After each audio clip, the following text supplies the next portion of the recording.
Baik, Assalamualaikum warahmatullahi wabarakatuh. Waalaikumsalam warahmatullahi Waalaikumsalam. wabarakatuh. Nah, kita jumpa lagi di pertemuan ketiga hari ini ya, ketiga. Dan pada pertemuan minggu lalu ya, kita sudah lihat dan sudah kita pelajari konsep tentang jaringan komputer ini. Apa itu jaringan, kapan disebut sebagai sebuah jaringan komputer, nah kemudian apa saja komponen-komponen yang ada di sana, terus terakhir aplikasi apa saja yang biasa digunakan oleh orang-orang di sebuah jaringan itu. Dan Anda juga sudah tahu ya perbedaan antara jaringan dan internet itu sendiri ya. Nah, jadi mohon nanti selama saya ngasih materi, nah ini mic-nya di off-kan dulu ya, sehingga tidak bentrok suara kita. Kemudian nanti ketika mau bertanya atau menjawab pertanyaan saya baru diaktifkan mikrofonnya. Nah, baik, pada kali ini ya kita akan membahas tentang pokok bahasan berikutnya terkait dengan arsitektur, model arsitektur, model referensi ya, model referensi jaringan. Nah, dulu di pertemuan pertama saya sudah jelaskan ada lebih dari satu model referensi ya yang diacu atau di refer atau dirujuk oleh pembuat peralatan atau software yang bekerja di jaringan. Nah, saya mau share screen sebentar.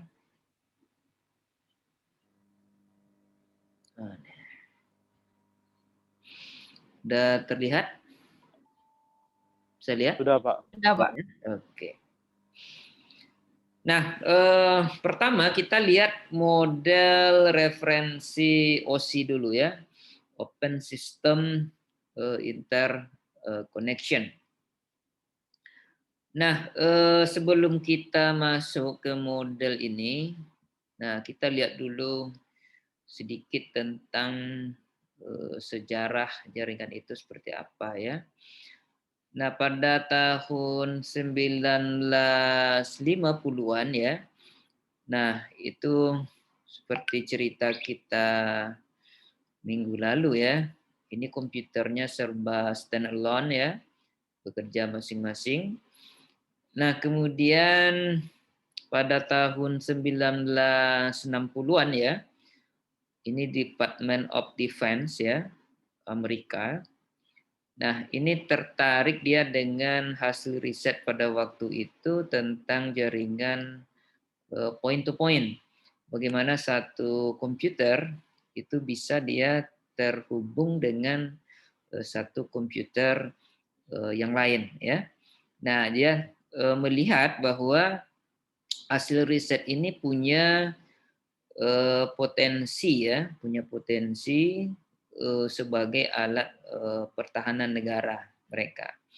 Nah, kenapa? Karena dengan adanya koneksi antara dua komputer ini, nah artinya apa? Proses pengiriman data dan informasi itu bisa dilakukan dengan cepat dan dengan efektif lah ya, tentu terkait dengan informasi atau data-data pertahanan ya. Nah, maka didirikanlah oleh mereka pada waktu itu sebuah agensi atau badan lah ya kita sebutnya, namanya Advanced Research Project Agency dan disingkat dengan ARPA ya, ARPA. Nah, jadi ini sebuah lembaga yang mereka dirikan, bagaimana nanti mengembangkan hasil riset yang sudah ada sebelumnya ini menjadi lebih sesuai dengan alat pertahanan negara itu. Nah, pada perjalanannya ya, ARPA itu nanti berkembang ya, kemudian berubah nanti menjadi Defense ARPA ya. Nah, jadi kalau pertama itu tidak ada kata defense-nya, pertahanannya. Nah, kemudian terang-terangan di sini ditambah defense, ARPA, yang disingkat sebagai DARPA. Nah, jadi di sini secara eksplisit ya bisa dipahami bahwa lembaga ini outputnya akan diprioritaskan atau difokuskan untuk bidang pertahanan. Nah, hasil dari kajian mereka ya itu berupa sebuah network ya, sebuah network yang disebut sebagai ARPANET. Nah, ARPANET. Nah, ini ARPANET. Jadi ini adalah hasil kajian mereka yang pada perkembangannya ya sampai saat ini itu sering kita sebut sebagai internet itu. Jadi internet itu cikal bakalnya dimulai oleh ARPANET ini, ya. Nah, di mana di sini mereka sebenarnya menunjang ya perkembangan konsep protokol TCP/IP yang kita gunakan saat ini di bidang network ini. Nah, ARPANET ini ya pada waktu itu sudah bisa menghubungkan badan-badan pemerintah Amerika pada waktu itu dan beberapa universitas ya. Nah, kemudian berkembang terus dan akhirnya ini jaringan ini menyebar sampai ke bisnis ya, bisnis dan individu. Nah, karena berkembang terus, maka tadi kita katakan ini adalah cikal bakal munculnya internet yang kita kenal sekarang ini. Nah, karena pada minggu lalu ya, kita udah bahas bahwa pada prinsipnya internet itu kan diawali oleh beberapa network yang kecil ya, local area network, kemudian bertambah. Nah, sehingga kita sudah tidak bisa tahu persis ya, sudah berapa local area network yang terhubung di sana dan sudah berapa individu yang terhubung ke sana. Nah, inilah yang dulu kita sebut sebagai internet itu. Nah, jadi agar informasi ya dari suatu komputer dapat disampaikan ke komputer lain, nah, maka informasi tersebut, nah ini harus dikirimkan melalui jaringan dan mengalami proses yang panjang. Nah, walaupun pada hakikatnya kita tidak merasakan itu ya. Kenapa? Karena misalkan ketika Anda katakan kirim sebuah surat elektronik ya ke teman Anda misalkan yang ada di Hong Kong, katakan demikian. Misalkan dia kerja di sana di Hong Kong. Nah, itu kan Anda hanya buka akun email Anda, kemudian Anda ketik pesannya, Anda ketik alamat tujuannya, kemudian send, kirim. Selesai. Nanti ada notifikasi pesan terkirim atau message send sudah terkirim. Nah, padahal sebenarnya di belakang layar itu cukup panjang proses yang terjadi. Nah, apa saja proses itu? Nah, ini dia. Pertama, informasi yang kita ingin kirim tadi itu diubah menjadi data. Kemudian data itu diubah menjadi segmen ya.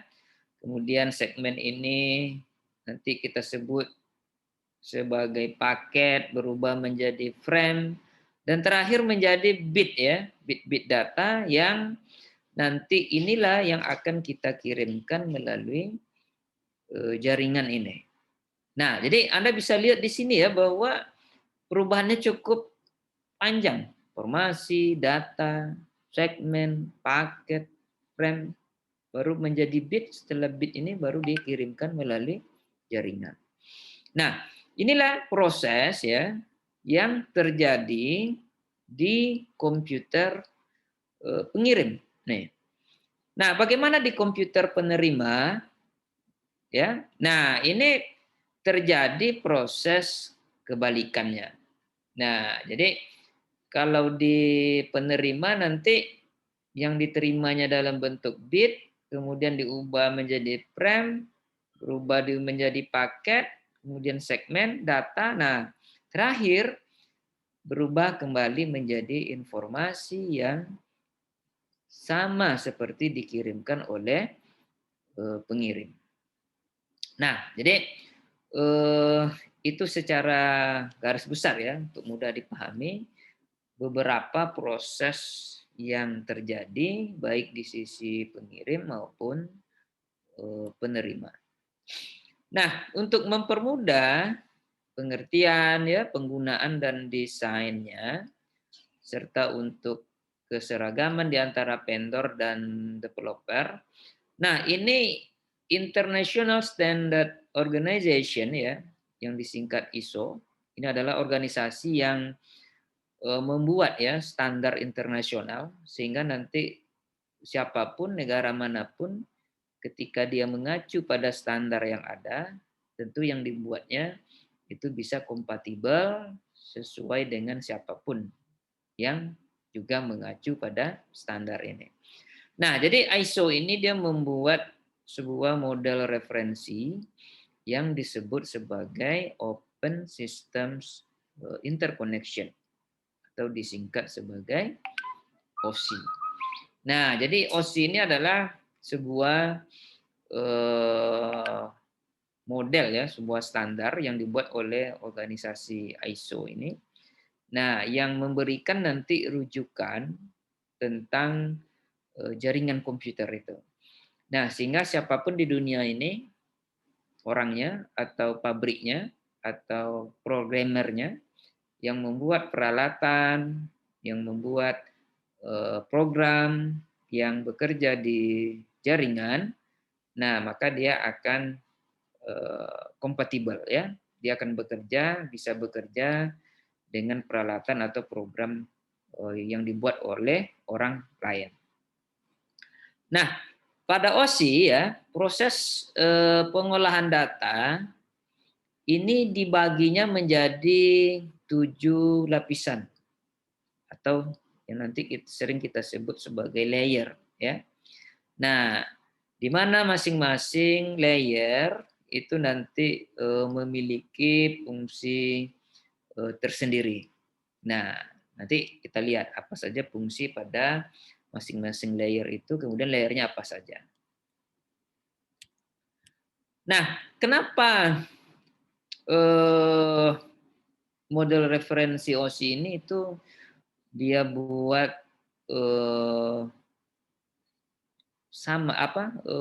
sebagai sebuah standar internasional. Apa manfaat yang bisa didapatkan dari sana ya? Dan kenapa dibuat dalam bentuk layer-layer atau lapisan-lapisan ini? Nah, ada beberapa manfaat yang kita bisa dapatkan. Yang pertama, memungkinkan para vendor ya itu membuat alat-alat network yang standar ya, yang seragam cara kerjanya. Nah, maka tadi saya katakan apapun nama pabriknya, apapun nama merek peralatannya, itu bisa Anda pasang dia di network Anda. Mau misalkan mereknya Cisco, mau misalkan merek lain gitu ya. Nah, itu tetap bisa dia terhubung ya, bisa bekerja di network kita. Nah, kenapa? Karena dia mengacu pada standar rujukan yang sama. Nah, sama halnya dengan ini loh. ketika Anda misalkan ban sepeda motornya bocor lah misalkan, ban dalamnya. Nah, Anda kan harus ganti tuh, karena nggak bisa ditambal lagi. Nah, ketika Anda bawa ke bengkel, itu kan biasanya tukang bengkelnya tanya, mau merek apa? Artinya apa? Bahwa ban dalam sepeda motor ini itu banyak ragamnya, mereknya berbeda.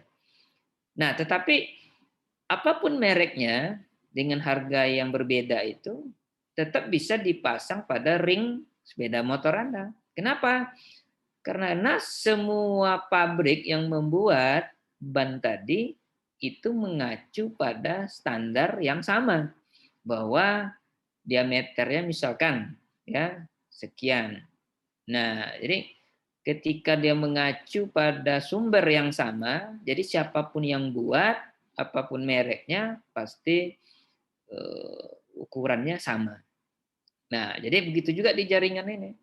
Apapun merek peralatan jaringannya, mau hub, mau switch, mau router gitu ya, apapun mereknya tetap bisa kita pakai di jaringan kita.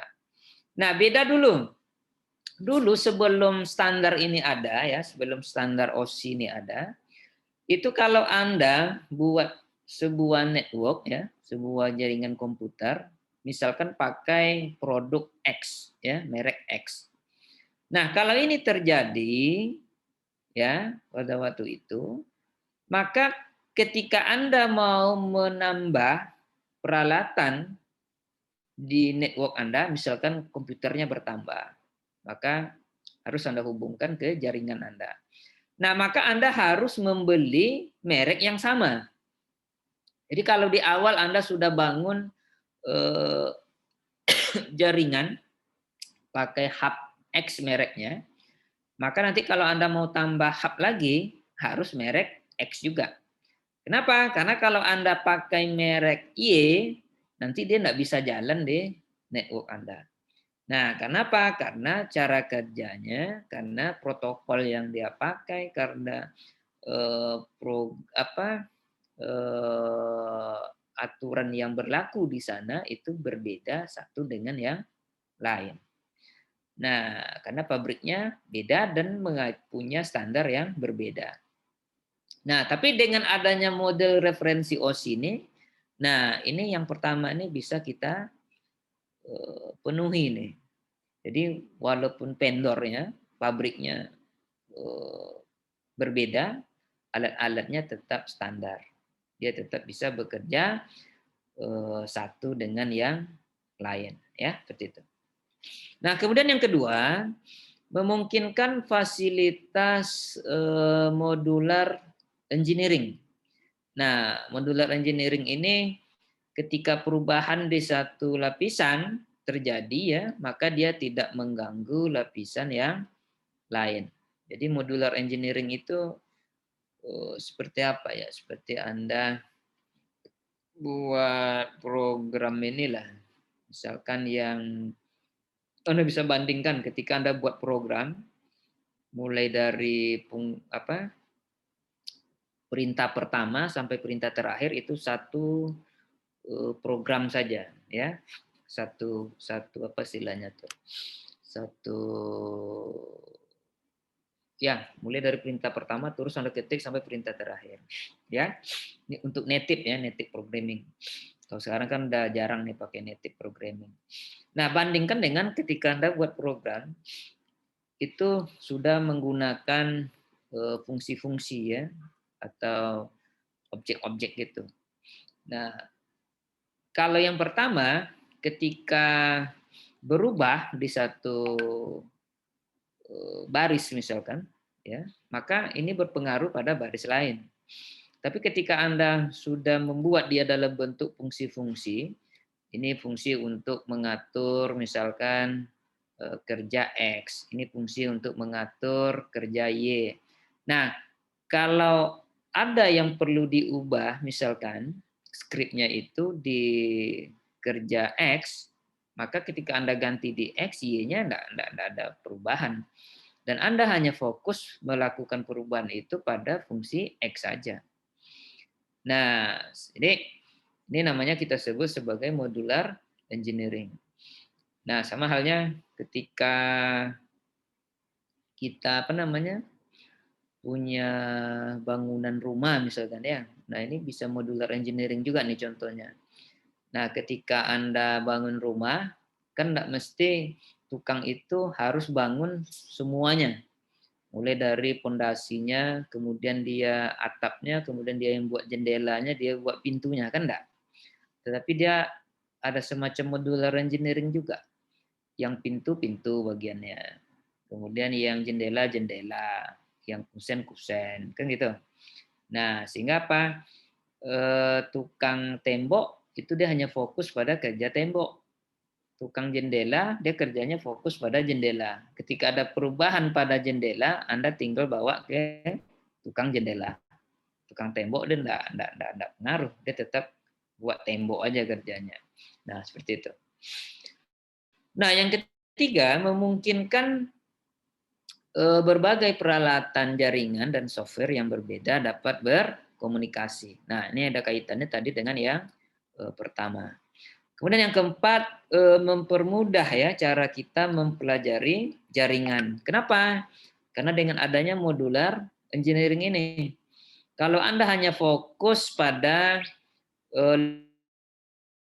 tertentu, misal aplikasi, maka Anda cukup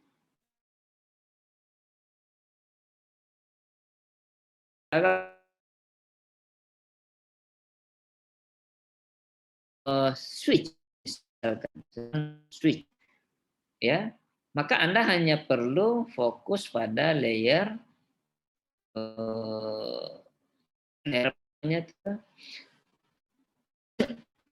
layer yang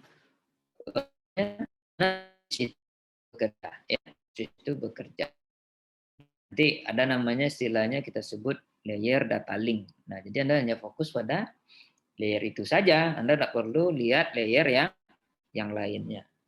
Jadi itu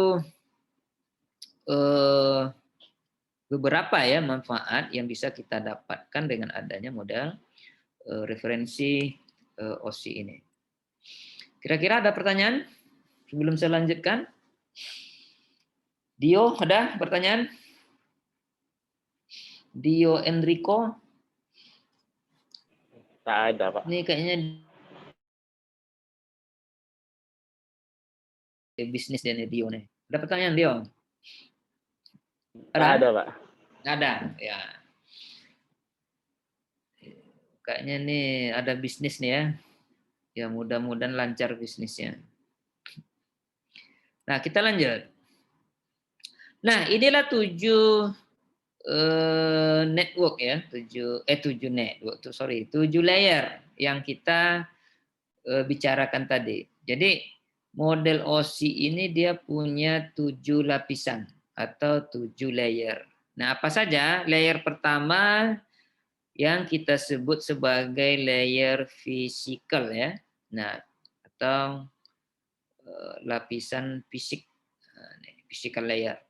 Kemudian yang kedua, layer kedua adalah data link ya.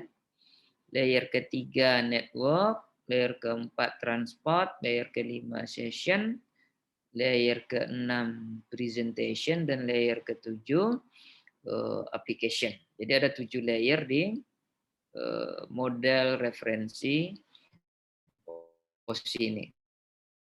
Nah, kalau Anda lihat di sini adalah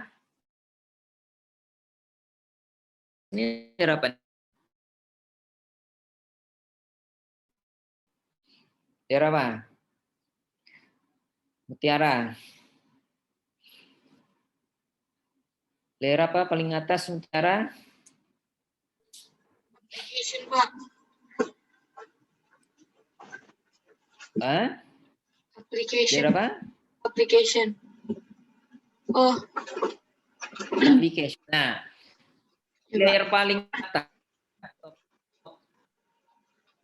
ya, Maaf, itu Pak, adalah suara Bapak application. putus-putus, Dan Pak. paling bawah ini adalah putus-putus ya. Oke, kenapa nih putus-putus ya? Nah.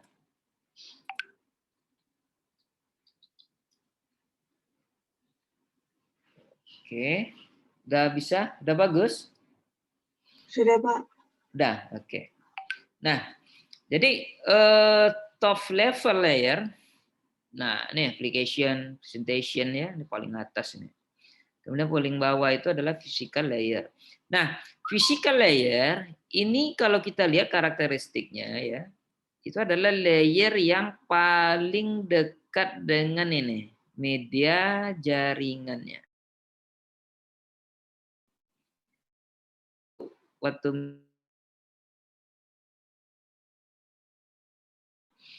apakah ini berupa kabel ya, kabel atau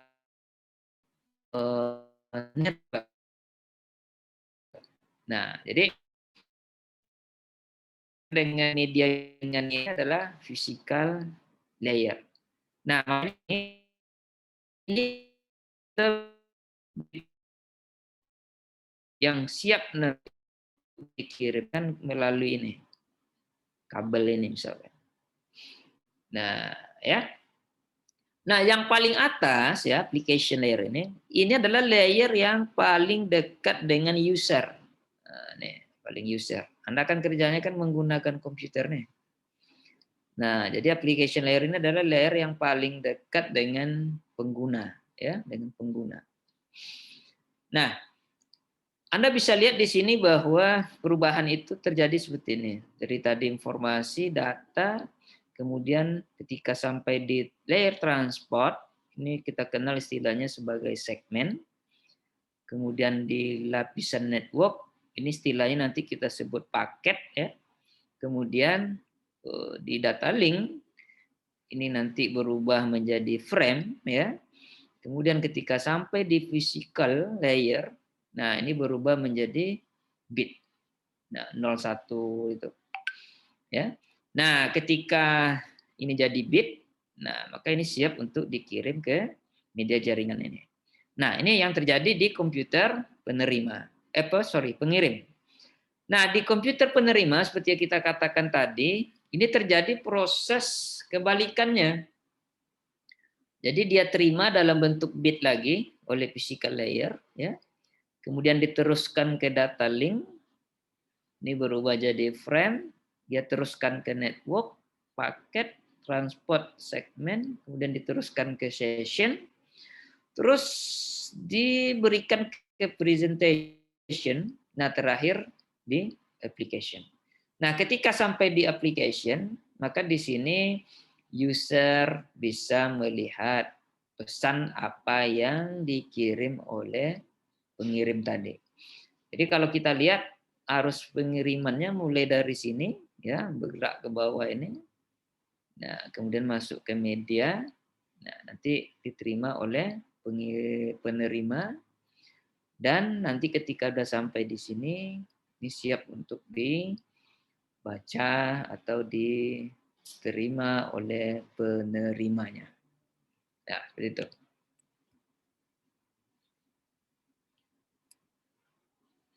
Nah, pada saat data melewati ya satu layer dari sisi pengirim, maka akan ditambahkan satu header, sedangkan pada sisi penerima header ini dicopot ya sesuai dengan layernya. Nah, ini konsepnya. Itu. Jadi di sisi pengirim, ketika dia sampai ke misalkan ke layer transport misalkan ya data itu, maka di transport ini ada data tambahan lah ya kalau kita sebut mudahnya seperti itu, yang diberikan sebagai penanda bahwa data itu sudah tiba di layer transport. Nah, ada di situ data yang ditambahkan, ya, data yang ditambahkan. Nah, nanti ketika dia sampai ke network di sini dari transport ini, nah dia tambah lagi di sini header. Itu juga seterusnya ke bawah. Ya. Nah, diubah menjadi bit, kemudian dikirimkan ke media, pas di sini ya, naik ke atas, nanti header yang ada di sini dicopot. oleh yang di atas. Pas sampai di network, header data link dia copot. Pas sampai di transport copot, gitu terus. Sehingga nanti pas di application, ya, tiba di application, semua header tadi udah nggak ada lagi. Hanya tinggal data aslinya. Seperti itu. Nah, contohnya seperti ini, ya. Jadi misalkan ada yang ngirim pesan, ya, ngirim pesan elektronik nih. Nah, ketika dia sampai di segmen, ya, ini kan bentuknya data nih, ya, segmen. Nah, data itu dia tambah namanya segmen header, ya. Nah, yang akan ditumpangkan nanti pada data tadi. Jadi data itu tidak hanya data itu tok, ya, tetapi ada header atau informasi tambahan yang ditambahkan. Nah, nanti ketika dia sampai di network misalkan, layer network. Nah, jadi yang tadi segmen dengan data tadi, ya. Nah, ini dia tambah namanya network header. Nah, ada istilahnya network header lagi. Nah, nanti pas sampai di data link, ya, data link. Nah, Anda bisa lihat di sini. Ada data, ada segmen header, ada network header, ada frame header lagi yang ditambahkan.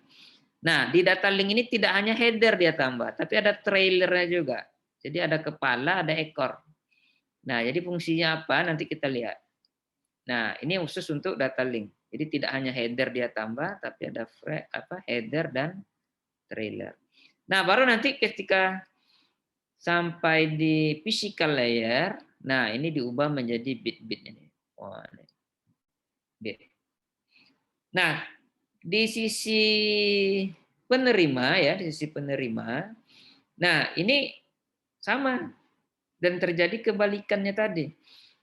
Oleh penerima diterima dalam bentuk bit, kemudian bit ini diubah menjadi seperti ini lagi, ada frame header, network header, ya. Nah, kemudian pas diteruskan ke lapisan atasnya, frame header dan frame trailer dia copot, ya. Tinggal ini lagi 3.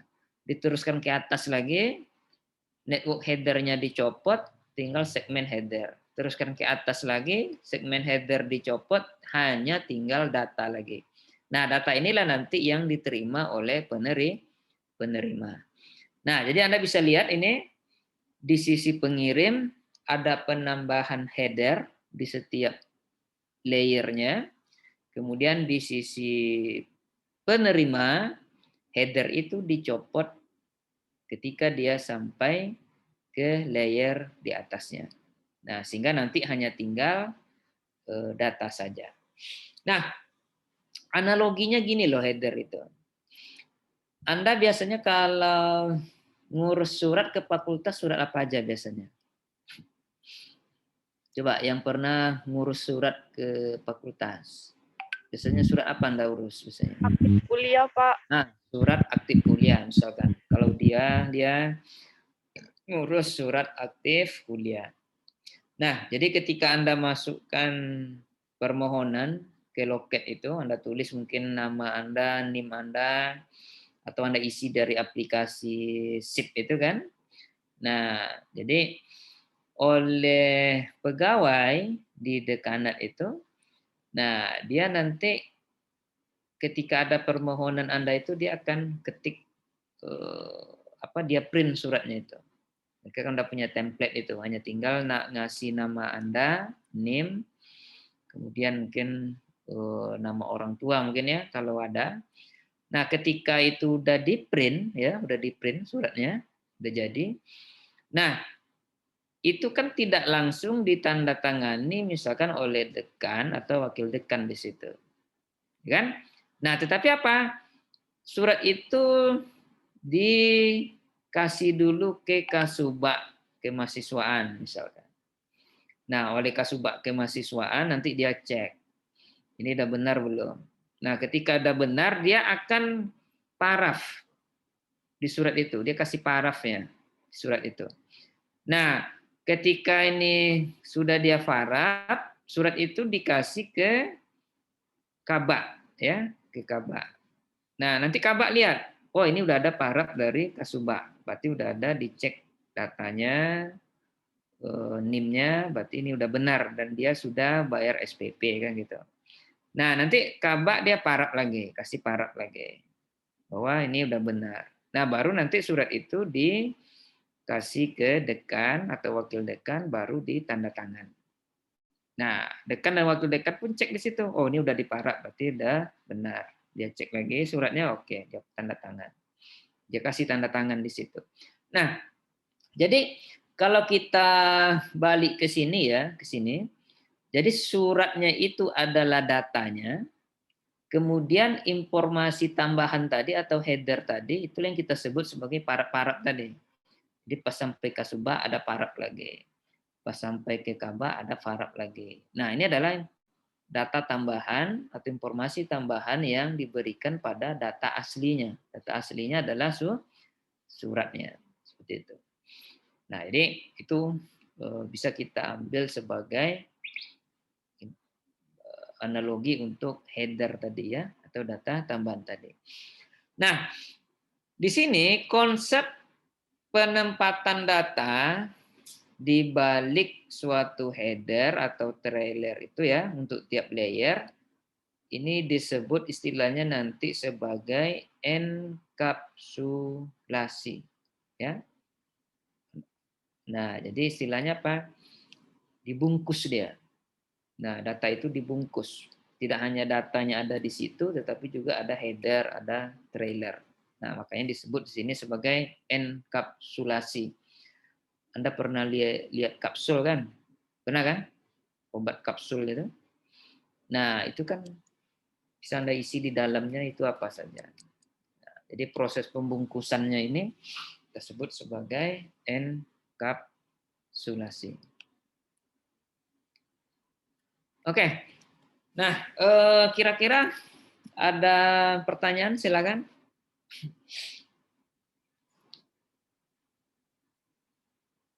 Jadi itu beberapa konsep ya terkait dengan bagaimana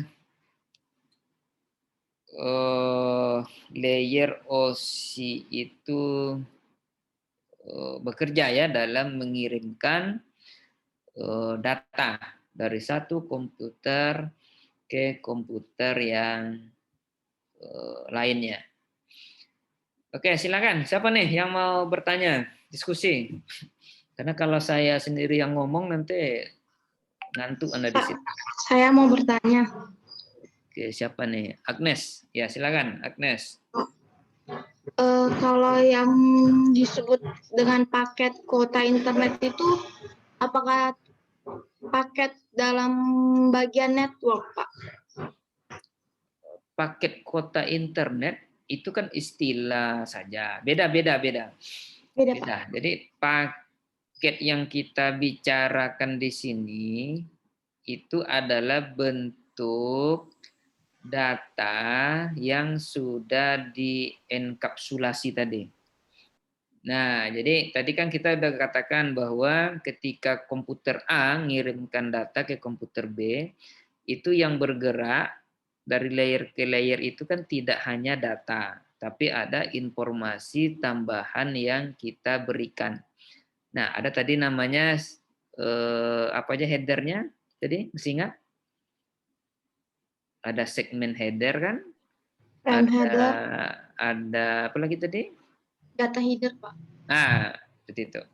Nah, jadi ketika dia sampai di layer transport ya tadi, kalau Anda ingat lagi, ketika dia sampai di layer transport, nah itu ada segmen header yang dia kasih. Nah, ini berubah istilahnya, ini hanya istilah dari data nanti menjadi paket. Jadi kita menyebutnya ketika dia di layer transport ini, istilah data tadi kita ubah menjadi paket. Nah, bukan paket data kuota ya. Nah, ini beda. Ya, tidak sama dia. Seperti itu, Agnes ya. Baik, Pak. Ya, oke, ada lagi yang lain? Silakan. Siapa mau tanya? Jadi di sini Anda bisa bayangkan ya bahwa proses pengiriman data itu cukup panjang ya, cukup panjang. Tidak seperti yang kita amati selama ini, kita kirim pesannya ya, misalkan pakai WA lah ya, Anda ketik pesannya, nah kemudian nanti tekan kirim, nah atau send, kan enggak. Sebenarnya banyak sekali peristiwa yang terjadi atau proses yang terjadi di belakang layarnya. Oke, silakan. Siapa lagi yang bertanya? Udah? Siapa nih? Yang saya lihat serius siapa nih wajahnya? Oh ini si M Ilham nih, M Ilham Fajar. Ilham. Tidak ada, Pak.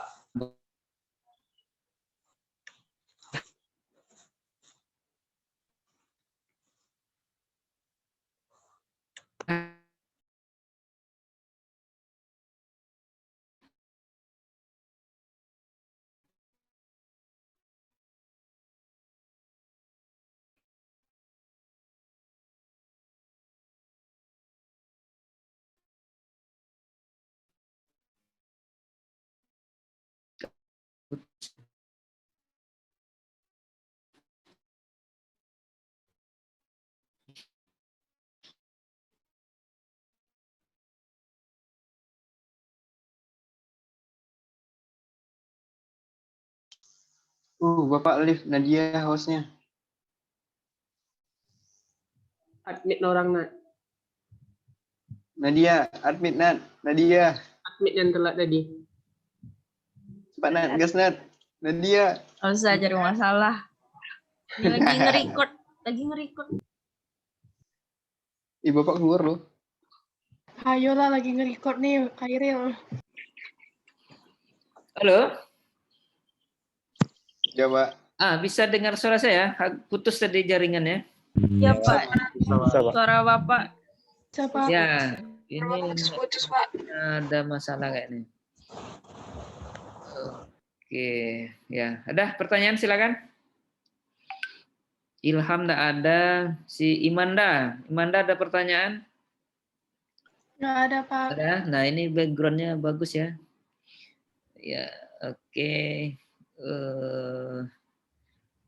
Kalau tidak ada pertanyaan, sekira cukup ya untuk hari ini. Nanti kalau ada diskusi, silakan kirim di Google Classroom-nya.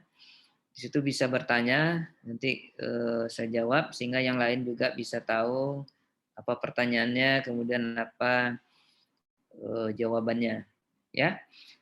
Oke, nah nanti minggu depan baru kita bahas ya satu-satu apa fungsi dan layanan yang diberikan pada layer tadi. Oke, setelah ini silakan nanti diisi daftar hadirnya di link sebelumnya ya. Sekira cukup. Terima kasih atas perhatian Anda. Jangan lupa jaga kesehatan. Nanti videonya saya share di YouTube ya.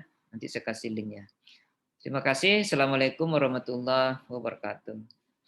Waalaikumsalam warahmatullahi wabarakatuh. Terima kasih, Pak. Yuk, sama-sama.